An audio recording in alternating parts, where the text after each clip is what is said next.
165 దినములు కాపాడి 166వ దినము 24వ వారం 6వ మాసము 3వ పరిశుద్ధ పునరుద్ధాన దినంలో సజీవంగా వచ్చాము. మీకు వందనాలు. మేము నిద్రపోయిన వేళ సైతం ఒక నిమిషం ఎడబాయిక పాపని కాపాడు ఈ నూతన దినంలో మేము సజీవంగా వచ్చాము. నీ మందిరంలో నివసించు వారు ధన్యులు, వారు నిత్యము నేను స్తుతించుకున్నాను. తగిన తండ్రి, నీ మందిరం యొక్క సమృద్ధి చేత మమ్మల్ని ఆశీర్వదిస్తున్నారు. నీకు వందనాలు. నీ సన్నిధిని సంపూర్ణ సంతోషంతో నీ కుడి చేతిలో నిత్యము సుఖములు కలవు. కీర్తనకారుడు తెలియజేస్తున్న 16 పదం. In thy presence fullness of joy, in thy right hand great pleasures are there. నీ సన్నిధిని సంతోషించే భాగ్యం, నిలిచి స్తుతించే భాగ్యం మా కలుగ చేసి వందనాలు చెల్లిస్తుంది. సమస్త మహిమ ఘనత కీర్తిని కారణిస్తుంది. ఈ స్తుతి ఆరాధన మా రక్షకుడు మా విమోచకుడు త్వరగా రానయ్యున్న క్రీస్తు నామములో నీకు సమర్పిస్తున్నా మా ప్రియ పరలోకపు తండ్రి. దయచేసి కూర్చోండి, please. A warm welcome to this Lord's Telugu Baptist Church third service. ఈ ఉదయకాల ఆరాధన గురించి ఉన్నదని ఈ ఆరాధనలోకి ప్రేమపూర్వకంగా ఆహ్వానిస్తున్నాం. Greet you all in the name of our Lord and Savior Jesus Christ. ప్రభువు రక్షకుడైన యేసుక్రీస్తు వారి దివ్య శక్తి గల నామములో మీ అందరికీ శుభములు వందనములు తెలియజేస్తున్నాను. ఈరోజు జూన్ 15 అనగానే ఒక ప్రత్యేకమైనటువంటి దినము. బహుశా మీలో చాలామందికి తెలిసి ఉండవచ్చు. ఈరోజు Father's Day. Wish you all a happy Father's Day. మీరందరూ కూడా ఒకరికొకరు మీరు తెలియజేసుకోండి. తండ్రుల దినోత్సవపు శుభాకాంక్ష మీ అందరికీ. ఒకవేళ పిల్లలు లేనటువంటి వారు బాధపడకుండా ఒకరినైనా ప్రభు యొద్దకు నడిపిస్తే వారికి మీరు ఆత్మీయ తండ్రిగా ఉండే అవకాశం ఉన్నది. పౌలు పత్రికలన్నింటిలో అనేక చోట్ల ఏమంటాడు? వారు నా పిల్లలు అంటాడు, నేను కన్నాను అంటాడు. ఈ దినము కొద్ది నిమిషాలు మనకు దైవ వాక్యము ఇహలోక సంబంధమైనటువంటి తండ్రి గురించి కాకుండా మనము వాక్య భాగము చదువుకున్నాము. ప్రభువైన యేసుక్రీస్తు వారు ఈ లోకానికి వచ్చి తండ్రిని మనకు పరిచయం చేశాడు. అంతకంటే ముందు పాత నిబంధన గ్రంథంలో కూడా అనేక చోట్ల ఉన్నది, కానీ అక్కడ దేవుడు ఎవరికి కూడా వ్యక్తిగతంగా తండ్రి కాడు, జాతికి తండ్రి ఆయన. అనేక సందర్భాల్లో నేను తెలియజేశాను. దేవుడు నిర్గమకాండము 4:23 Israel is my first Born, ఇశ్రాయేలు నా జ్యేష్ఠ పుత్రుడు అని అన్నాడు. అంటే జాతి అంతటిని ఉద్దేశించి మాట్లాడుతూ ఉన్నాడు, ఒక్కరి గురించి కాదు. సపోజ్ అంటే మనం దుఃఖంలో ఉన్నప్పుడు, ఒంటరితనంలో ఉన్నప్పుడు, కష్టంలో ఉన్నప్పుడు, బాధలో ఉన్నప్పుడు, ఎరుకులో ఉన్నప్పుడు మనం ఎవరిని గుర్తు చేసుకుంటాం? ఒకసారి ఆలోచించి.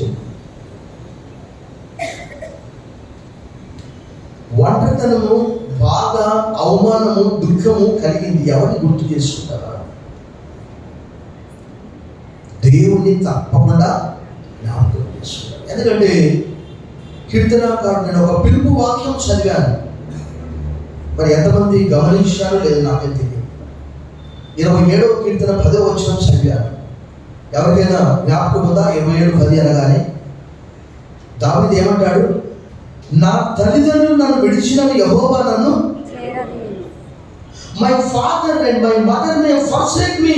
నిజంగా తల్లిదండ్రుల గురించి ఎక్కువగా దావీదు ఎప్పుడు కూడా మాట్లాడలేదు. కానీ 116వ కీర్తనలో మాత్రం ఒకసారి ఏమంటాడంటే, నేను నీ సేవకుడను, నీ సేవకురాలి కుమారుడని చెప్తాడు. అదేంటో నాకైతే అర్థం కాదు. నీ సేవకురాలి కుమారుడును అని అన్నాడు అక్కడ 116వ కీర్తన. నీ సేవకుడును, నన్ను జ్ఞాపకం చేసుకో, నువ్వు నా కట్లు విప్పి ఉన్నావు కనుక నేను నీ కృతజ్ఞతలు చెల్లిస్తున్నాను అంటాడు. సో ఇక్కడ మనం గుర్తుపెట్టుకోవాల్సింది, ఏ మతములో దేవుణ్ణి తండ్రిగా ఎవరు కూడా చెప్పుకోలేదు. ఇస్లాం మతం ఉన్నదంటే వారు ఎంత నీచంగా ఆలోచన చేస్తారంటే వారి గురించి మనం మాట్లాడాలి. ఎందుకు చెప్తున్నానంటే, ఉదాహరణకి దేవుడు మనకు తండ్రి అంటే వాళ్ళు ఎలా ఆలోచన చేస్తారంటే, అంటే ఆయన సెక్సువల్ యాక్టివిటీస్ చేస్తే మనం పుట్టామా, ఆయన తండ్రి ఎలా అవుతాడు అని వారు తలస్తారు. కానీ ఏ మతంలో లేనటువంటిది పాత నిబంధన గ్రంథం అంతా కూడా, యెషయా గ్రంథం, ఇర్మియా గ్రంథంలో ఎక్కువగా దేవుడు చెప్పినటువంటి మాట ఏంటంటే, నేను వారి తండ్రిని అని చెప్పాడు. కొన్ని పదుల చోట్ల ఆ విషయాన్ని మనం గమనిస్తాం. ఇక్కడ కొత్త నిబంధనకు వచ్చే వరకు యేసుక్రీస్తు వారు పరలోకపు తండ్రిని అంటే మనం తెలుసుకోవాలని ఇష్టపడుతూ ఉన్నాడు. దేవుణ్ణి మన తండ్రిగా పరిచయం చేస్తూ ఉన్నాడు.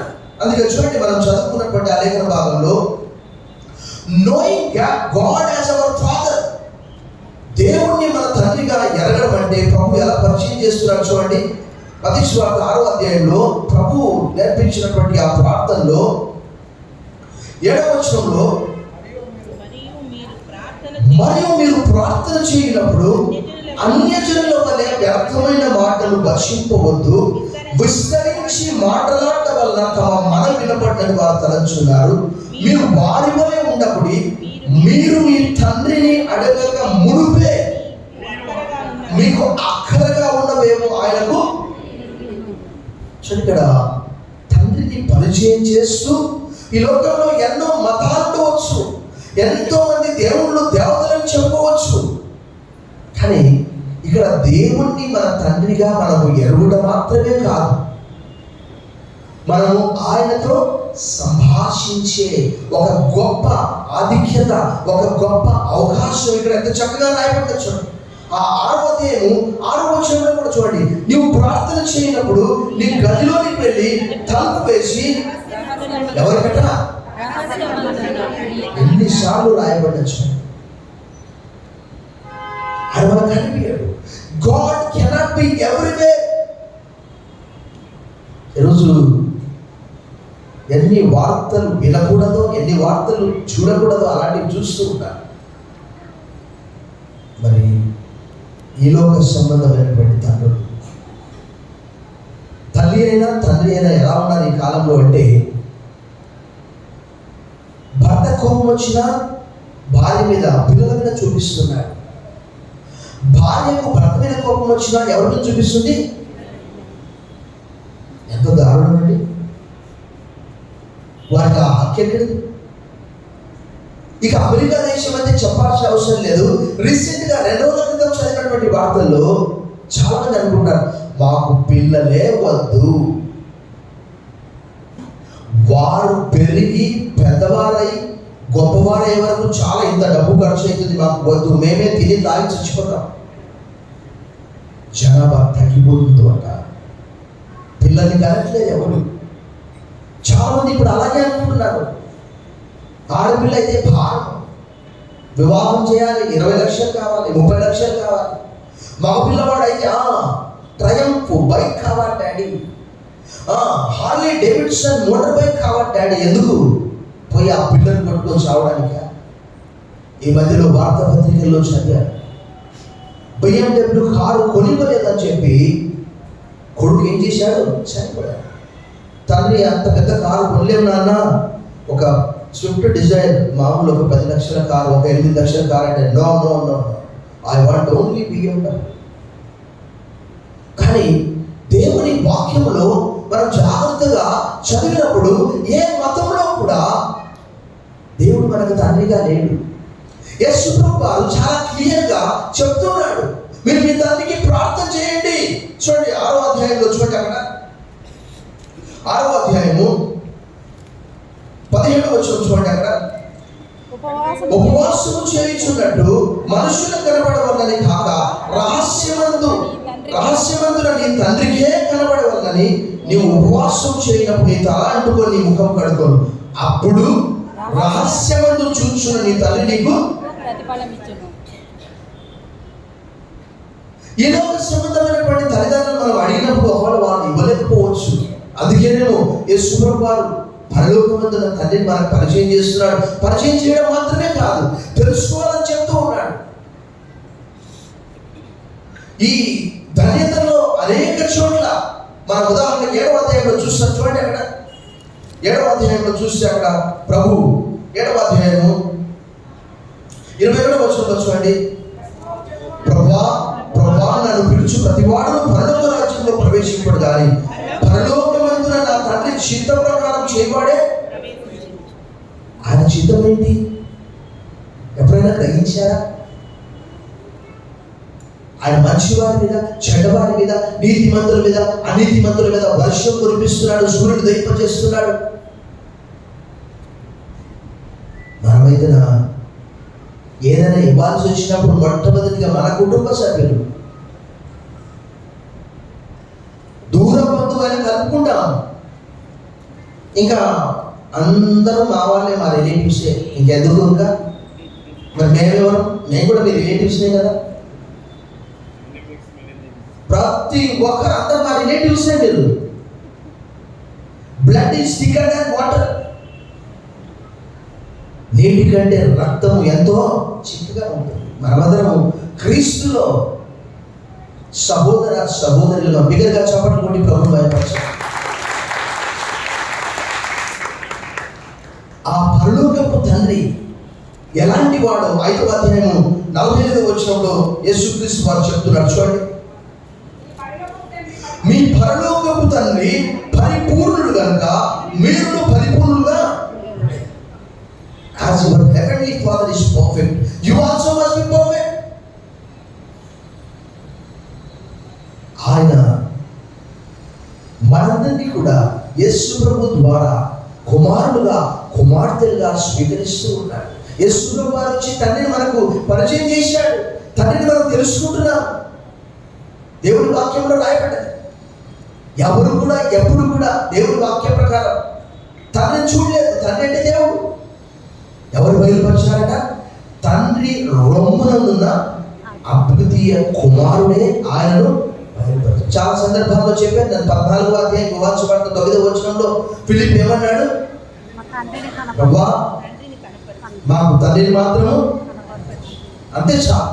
వెండి వద్దు, బంగారం వద్దు, మారుతి స్విఫ్ట్ డిజైర్ కార్ వద్దు, BMW కార్ వద్దు, డైమండ్స్ వద్దు. మాకేం కావాలి? తండ్రిని మాత్రమే. మోషే కూడా ఒక కోరిక కోరాడు. ఏంటి ఆ కోరిక? ప్రభువా నేను నిన్ను చూస్తాను, నాకు ఏది ఒక్కసారి చూస్తాను. ప్రభునందు మిగిలి ప్రియులారా, ఉదయకాలం దేవుణ్ణి మన తండ్రిగా తెలుసుకోవడం మాత్రమే కాదు, ఆయనతో సంభాషించడము.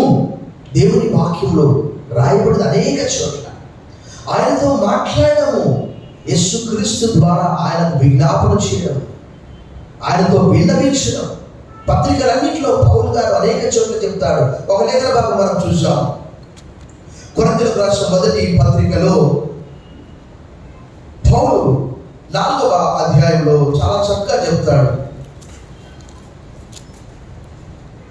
4వ అధ్యాయము 15వ వచనం, బహుశా గత వారం అంతకంటే ముందు వారం నేను చెప్పాను. క్రీస్తునందు మీకు ఉపదేశకులు 10,000 మంది ఉన్నారు, తండ్రులు అనేకులు. మనకు ఒకే ఒక్క తండ్రి. యేసుప్రభువు కూడా అనేక సందర్భాలు తండ్రి గురించి చెబుతూ మత్తయి సువార్త 23వ అధ్యాయంలో ఏం చెప్పాడు చూడండి. అక్కడ మత్తయి సువార్త 23వ అధ్యాయంలో ఏమని రాయబడ్డది చూడండి. అక్కడ 9వ వచనం, మరియు భూమి మీద ఎవరికైనా తండ్రి అనే పేరు పెట్టవద్దు, ఒక్కడే మీ తండ్రి, ఆయన. నిజంగా ఆయన మనకు తండ్రి, మనం ఆయన కుమారుడు. వాస్తవంగా పాత నిబంధన గ్రంథంలో జాతినంతా ఉద్దేశించి ఆయన కుమారులుగా, కుమార్తెలుగా అన్నాడు. కానీ నూతన నిబంధన ప్రకారము దేవుని వాక్యంలో మనందరూ కూడా కొరింథీయులకు రాసిన 2వ పత్రిక 6వ అధ్యాయంలో అపోస్తలుడైన పౌలు ఏం చెప్తున్నాడు చూడండి. 6వ అధ్యాయము చివరి వచనం 18వ వచనం అంతా కూడా ఇలా రాయబడ్డది. మనం జీవం వల్ల దేవుని ఆలయమై ఉన్నాము, అందుకు దేవుడు ఇలా సెలవిస్తున్నాడు, నేను వారిలో నివసించి సంచరింతును, నేను వారి దేవుడై యుందును, వారు నా ప్రజలై యుందురు. కావున మీరు వారి మధ్య నుండి బయలుపడి ప్రత్యేకంగా ఉండి అపవిత్రమైన దాన్ని ముట్టమని ప్రభు చెప్పుచున్నాడు. మరియు నేను మిమ్మల్ని చేర్చుకొందును, మీకు తండ్రినై యుందును, మీరు నాకు కుమారులను కుమార్తెలనై యుందురని సర్వశక్తి గల ప్రభు చెప్పుచున్నాడు.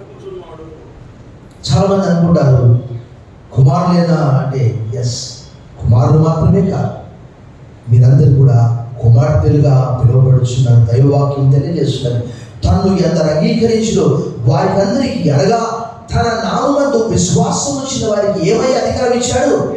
దేవుని పిల్లలయ్యే అధికారం ఇచ్చాడు. ఒక ఉన్నతమైనటువంటి దేవుని కుటుంబంలోనికి మనం సభ్యులుగా ప్రవేశిస్తున్నాము యేసుక్రీస్తు ద్వారా. ఆయన మనం అంగీకరిస్తూ ఉన్నాడు. ఒకనొకప్పుడైతే మనం అందరం కూడా, ఇందాక మనం 103వ కీర్తన మనం చదివాము, అక్కడ ఒక లేఖన భాగం ఉన్నది. ఏమని రాయబడ్డది? తండ్రి తన కుమారుల ఎడల జాలిపడినట్లు యెహోవా తన యందు భయభక్తులు గల వారి ఎడల జాలిపడును. దేవుడు అనగానే మనకు ఒక పెద్ద చిత్రపటం. అమ్మో, దేవుడు అంటే పనిష్ చేస్తాడు.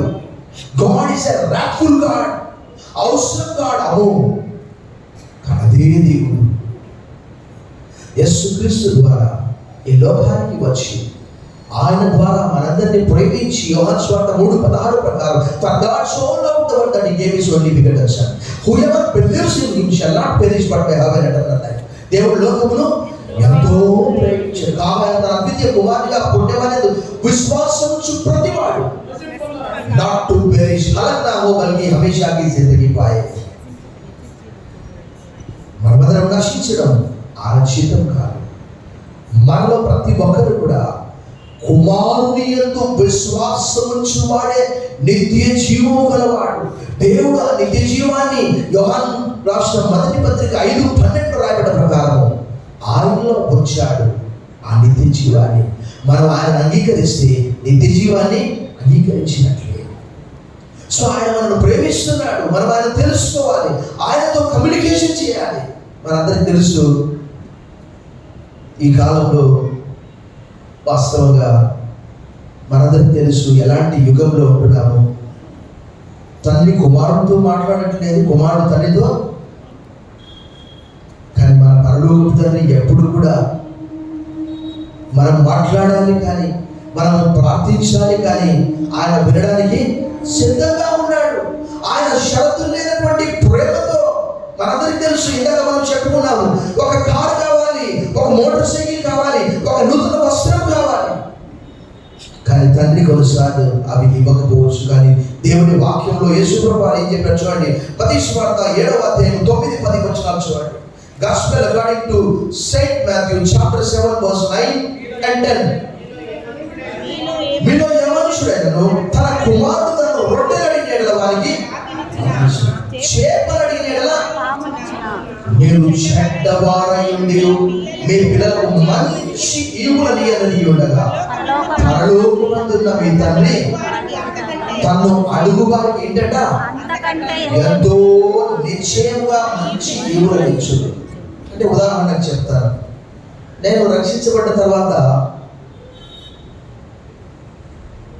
నా ఫిజికల్ తండ్రి ఉన్నాడు. ఆయన దగ్గరికి వెళ్ళి, నాన్న నాకు మోటార్ సైకిల్ కావాలి, నాన్న నాకు కార్ కావాలి, నాన్న నాకు నూతన వస్త్రాలు కావాలని ఎప్పుడు అడగలేదు. ఎందుకంటే నేను వివాహం అయిపోయింది, ఇండిపెండెంట్ అయిపోయినా. No more that I am going to ask my father, but I ask my heavenly father.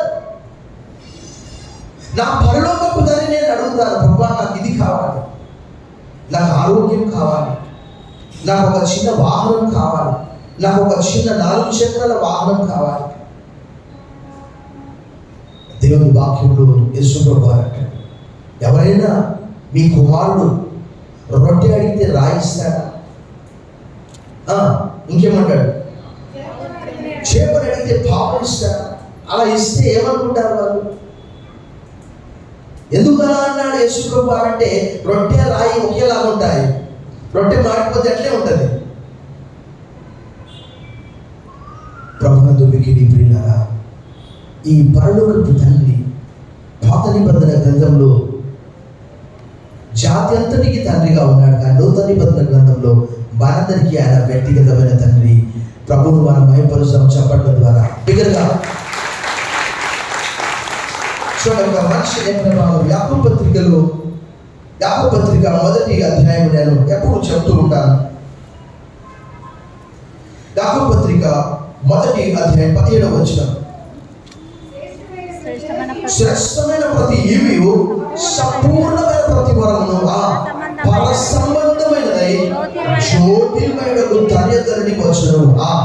ఆయన యందు ఏ చంచలత్వమైనను గమనాగమనముల వల్ల కలుగు ఏ ఛాయను, ఆయన మనకు ఎలా తండ్రి అయ్యాడో కూడా చూడండి. ఆ 18వ వచనం రాయబడింది, ఆయన తాను సృష్టించిన వాటిలో మనం ప్రథమ ఫలముగా ఉన్నట్లు సత్య వాక్యం వల్ల మనల్ని తన సంకల్ప ప్రకారము. వాస్తవంగా చెప్పాలంటే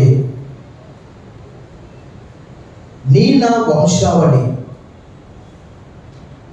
అంత బ్యాక్ పోతే లాస్ట్కు మనకు ఆదాము వస్తాడు. ఆదాముకు తండ్రి ఎవరు చెప్పండి, బిగ్గరగా చెప్పండి కూడా ప్రభువు మైపరచండి. వంశావళిలో రాయబడిన ఏమని రాయబడి తెలుసా? ప్రతి ఒక్కరికి తండ్రి ఉన్నాడు. ఆదాముకు తండ్రి, ఆదాము ఎవరికి? దేవునికి కుమారుడు అనే మాట రాయబడి. చూడండి, లూకా సువార్త 3వ అధ్యాయం చివరి వచనంలో ఆ వంశావళిలో మీరు చూడండి ఒకసారి. Gospel according to Saint Luke chapter 3 verse 13. లూకా 3:38. కేయినాను ఎనోషును, ఎనోషు సేతుకు, సేతు ఆదాముకు, ఆదాము దేవునికి కుమారుడు. మనమందరము ఆయన సృష్టి. మనకు ఒక ఫిజికల్ తండ్రి ఉన్నాడు, కానీ మనము ఆ పరలోకపు తండ్రిని ఎరగడం, ఆయన దేవుడు, ఆయన కనికరం గలవాడు. ఇక మనం మాట్లాడుతూ పోతే మన తండ్రికైనా అంత జాలి ఉంటుందో లేదో, మన తండ్రికైనా అంత క్షమాగుణం ఉంటుందో లేదో తెలియదు. కానీ ఆ పరలోకపు తండ్రి ఎలాంటి వాడు అంటే, మన 103వ కీర్తన ఇందాక చెప్పుకున్నాం, తండ్రి తన కుమారుల జాలి పడినట్లు యెహోవా తన యందు భయభక్తులు గల వారిలా జాలి పడును. నాకు ఇర్మియా గ్రంథం చదివితే ఒకటే నాకు అర్థం కానటువంటిది, దేవుని యొక్క ప్రేమ. అప్పుడే ఏమంటాడంటే, ఇక్కడ ఎలాంటి వివాహానికి సంబంధించినటువంటి సంతోష సంబరాలు, సంగీత వాయిద్యాలు వినిపించవు అంటాడు. మళ్ళీ అప్పుడే ఏమంటాడు, అప్పుడే వినిపిస్తుందని అంటాడు.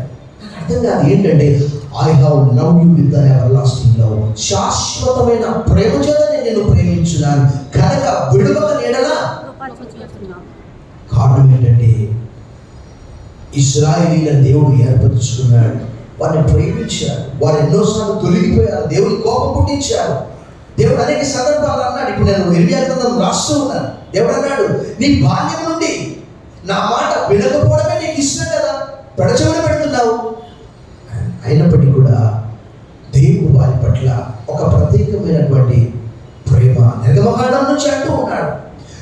23వ అధ్యాయం 45వ వచనంలో నిర్గమకాండంలో ఒక చక్కటి మాట అన్నాడు, నేను వారి మధ్యను సంచరించి వారికి నేను దేవుడనై యుందును అని అన్నాడు. ఈ మధ్యలోనే చదివాడు. అదే లేవియకాండం 23లో కూడా రాయబడింది, నా సన్నిధి వారితో కూడా ఉంచుతాను, వారి యందు నా మనస్సు అసహ్యపడదు, నేను వారికి దేవుడనై యుందును, నా మందిరం వారి మధ్యలో ఉంచుతానని చెప్పాడు. లేవియకాండం 23వ అధ్యాయంలో. ఏదాకా చెప్పింది? నిర్గమకాండం 23:45 లాస్ట్ వచ్చింది.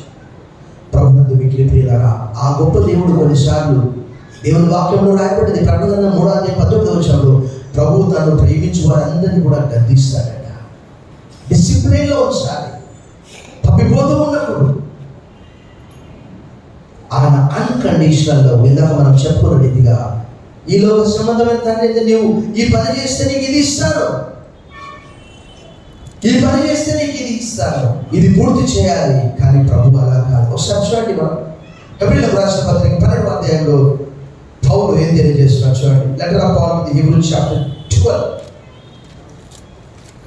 దేవుని వాక్యంలో 12వ అధ్యాయము 5వ వచనం, నా కుమారుడా ప్రభువు చేయి శిక్షను ఆయన నిన్ను గద్దించినప్పుడు ప్రభువు తాను ప్రేమించు వారిని శిక్షించి తాను స్వీకరించు ప్రతి కుమారుని దండించును అని కుమారులతో సంభాషించినట్లు మీతో సంభాషించు ఆయన హెచ్చరికను మీరు తప్పకుండా ఇహలోక సంబంధమైనటువంటి తండ్రి డిసిప్లిన్ లో ఉంచుతాడు. మరి మన పరలోకపు తండ్రి ప్రభు ఇక్కడ అంటాడు చూడండి 9వ వచనం, మరియు శరీర సంబంధులైన తండ్రులు మనకు శిక్షకులై ఉంది, వారి యందు భయభక్తులు కలిగి ఉంటుంది. అట్లయితే ఆత్మలకు తండ్రి అయిన వారికి మరి ఎక్కువగా లోబడి బ్రతకవలెను కదా.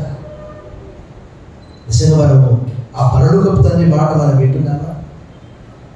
ఒకసారి ఆలోచించి ఇహలోక సంబంధమైనటువంటి తల్లిదండ్రులతో సంబంధాలు చాలా మంది ఈ దినాల్లో తెలుసుకుంటున్నారు. ఆస్తుల కొరకు మన వార్తాపత్రికల్లో చూస్తే అదేంటో కానీ ఆ తల్లిదండ్రి చచ్చిపోతే కూడా ఆస్తి పంపకాలు అయితేనే మేము భూస్థాపన చేస్తాం. ఇలాంటి కోలంగా వస్తున్నాయి.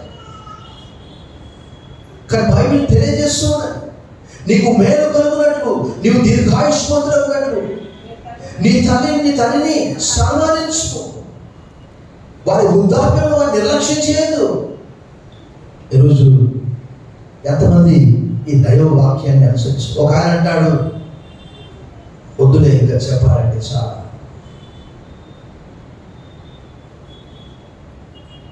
నేను మా అమ్మకు ఇది చేశాను సార్, మా అమ్మకు అది చేశాను సార్, మా అమ్మకు ఇల్లు కట్టించాను సార్.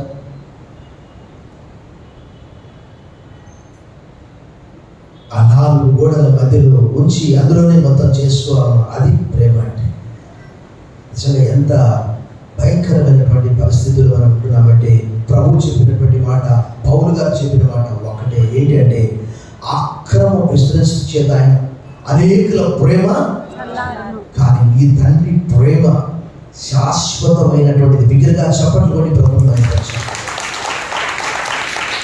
కష్టం వచ్చిందా, నష్టం వచ్చిందా, నీ భర్త నిన్ను సరిగా చూడట్లేదా, నీ కుమారుడు నీ తండ్రి నిన్ను సరిగా చూడట్లేదా, ఈ పరలోకపు తండ్రి నీకుంటున్నాడు.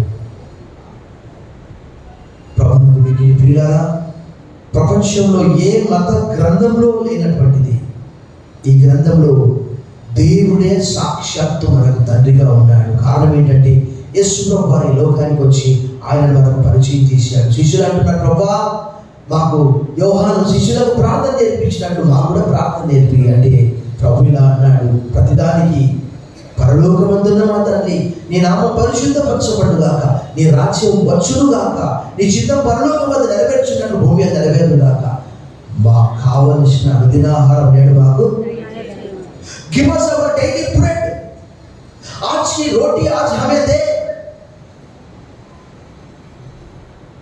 ఇహలోక సంబంధమైన తల్లిదండ్రులను అడగమని ప్రభు ఎప్పుడు చెప్పలేదు. నేటి అనుదినాహారం నేడు మాకు give us our daily bread. మన అనుదిన అవసరాల కొరకై దేవుని మన తండ్రిగా తెలుసుకోవడం మాత్రమే కాదు, ఆయనతో సంభాషించడము. అక్కడ ఇందాక మనం చూసాము ఎబ్రీ పత్రికలో దేవుడు అంటున్నాడు, అక్కడ చాలా స్పష్టంగా రాయబడింది 12వ అధ్యాయంలో, కుమారులతో సంభాషించినట్లు నేను మీతో సంభాషిస్తున్నాను అంటాడు. 12వ అధ్యాయంలో అక్కడ చూస్తే చూడండి 6వ వచనంలో, ప్రభువు తాను ప్రేమించు వారిని శిక్షించి తాను స్వీకరించు ప్రతి కుమారుని దండించునని కుమారులతో సంభాషించినట్లు మీతో సంభాషించు ఆయన హెచ్చరికను. సో ఈరోజు ప్రభు ఒకవేళ మన డిసిప్లిన్లో పెడుతున్నాడంటే మనందరికీ తెలుసు, ఇశ్రాయేలుకి ఆ రోజు డిసిప్లిన్ అంటే ఇష్టం లేదు కాబట్టి వారు అంటున్నారు, మేము దేవుని దగ్గరికి రాము. ఇదంతా ఇర్మియా గ్రంథంలో స్పష్టంగా రాయబడింది 2వ అధ్యాయం. వారు జీవజలముల ఊటని నన్ను విడిచిపెట్టి బద్దలైనటువంటి తొట్లను వారు తొప్పించుకున్నారు. ప్రభునందు మిగిలి ప్రియులారా, ఈ దినము దేవుని మన స్వంత తండ్రిగా తెలుసుకోవడము, knowing God as our Father and communicating with the Father. అక్కడ మనం చూసాము, రహస్యమందు చూచున్న నీ తండ్రికి ప్రార్థనకి అప్పుడు ఆయన నీకు ప్రతిఫలం ఇస్తాడు. సో మనం ఏదైతే తప్పకుండా అది ఇస్తాడు. అదే రీతిగా ఆయన అన్కండిషనల్ లవ్ మనం చూస్తూ ఉన్నాం. ఆయన షరతులు లేనటువంటి ప్రేమతో మనందరినీ ప్రేమించి మనందరినీ ఆయన వాక్యం ద్వారా కన్నాడు. తలవచ్చని ప్రార్థన చేశాం. సర్వశక్తి గల దేవా, ఈ మంచి దినంలో, ఈ తండ్రుల దినోత్సవం, ఈ ప్రేమ నాయన ఇహలోక సంబంధమైనటువంటిది కాదు. బంగారమైన కొన్నిసార్లు వన్నె తరిగిపోతుంది, కలర్ మారిపోతుంది. కానీ నీ ప్రేమ పర్వతములు తొలగినను, మెట్టలు తత్తరిల్లను, నా కృప నిన్ను విడిచిపోదని సెలవించారు. కృప నీకు వందనాలు. నీవు మా తండ్రిగా, మేము నీ కుమారులుగా, కుమార్తెలుగా నీవు మమ్మల్ని స్వీకరించి కొన్ని సందర్భాల్లో మాకు హెచ్చరిక, శిక్ష కూడా, గద్దింపు కూడా మాకు ఇస్తున్నావు. ప్రకటన 3:19 తను ప్రేమించిన వారందరూ నన్ను గద్దిస్తాడు.